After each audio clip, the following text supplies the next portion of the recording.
মৃত্যুদণ্ডাদেশ চূড়ান্ত হওয়ার আগে আসামিদের কনডেম সেলে বন্দী রাখার বিধান অবৈধ ও বেআইনি ঘোষণা করা হাইকোর্টের রায়ের বিরুদ্ধে আপিল দায়ের করা হয়েছে। মঙ্গলবার রাষ্ট্রের প্রধান আইন কর্মকর্তা attorney general M Amin Uddin এ তথ্য জানিয়েছেন। গত 13ই মে হাইকোর্ট ঘোষণা করেন, মৃত্যুদণ্ডাদেশ চূড়ান্ত হওয়ার আগে আসামিদের কনডেম সেলে বন্দী রাখা অবৈধ ও বেআইনি। একই সঙ্গে জেল কোডের 980 বিধি অসাংবিধানিক ঘোষণা করেন আদালত। এ সংক্রান্ত রিটের উপর জারি রুলের চূড়ান্ত শুনানি শেষে বিচারপতি শেখ হাসান আরিফ ও বিচারপতি মোহাম্মদ বজলুর রহমানের সমন্বয়ে গঠিত হাইকোর্ট বেঞ্চ প্রায় 3.5 ঘণ্টা ব্যাপী এই রায় ঘোষণা করেন। আদালতে রিটের পক্ষে শুনানি করেন অ্যাডভোকেট মোহাম্মদ শিশির মনির।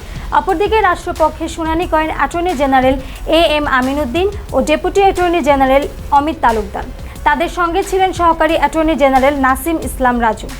রায়ে আরও বলা হয়েছে, মৃত্যুদণ্ডপ্রাপ্ত আসামির আপিল রিভিউ, রাষ্ট্রপতির কাছে ক্ষমা প্রার্থনার ধাপগুলো নিষ্পত্তি না হওয়া পর্যন্ত আসামিকে কনডেম সেলে রাখা যাবে না।